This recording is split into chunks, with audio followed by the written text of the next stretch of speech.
তো হ্যালো বন্ধুরা, আমার নতুন চ্যানেলে তোমাদের সবাইকে স্বাগত। তো এগুলি বলো তো কী ফুল? এগুলি, হ্যাঁ, এগুলি হলো কুমড়ো ফুল।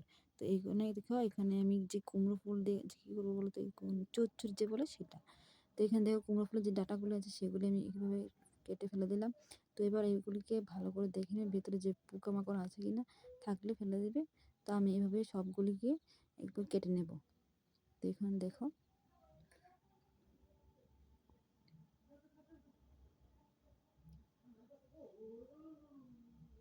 তো এখান থেকে আমি সবগুলিকে কেটে নিয়েছি। এবার জল দিয়ে ভালো করে এগুলোকে ধুয়ে নেব। ধুয়ে নেওয়ার পর, তো এখানে দেখো আমি ফুলগুলিকে এইভাবে কাটছি। রান্না করে তো দেখবে, তোমরা ভালো এখানে লাগবে। আমি কেটে প্রথমবার ট্রাই করলাম, তোমরাও ট্রাই করে একবার দেখো।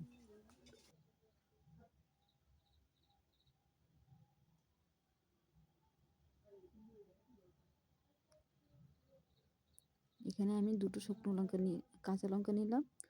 তো এইগুলিকে আমি কেটে নিচ্ছি একসাথে, কেটে তারপর বসিয়ে দেব। বেশি কিছু লাগবে না। এখানে দেখো, শুধু একটু কালো জিরে নিলাম, কালো জিরে। তো এখানে আমি গ্যাসটা জ্বালিয়ে দিলাম। তো এখানে তেলটা গরম হয়েছে, আমি কালো জিরেটা দিয়ে দিলাম। বেশি কিছু লাগবে না, ঘরে থাকা উপকরণ দিয়ে হয়ে যাবে।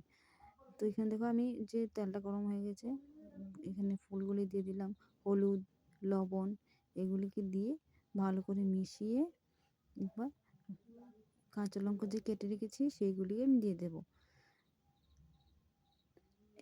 দিয়ে তারপরে এখানে ভালো করে ঢাকা দিয়ে দেবো একটু সিদ্ধ হওয়ার জন্য।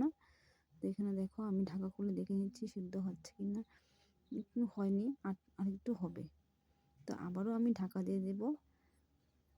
তো এটাকে বলে বাটি চচ্চড়ি যে কী বলে, ওইটা আমি রান্না করলাম।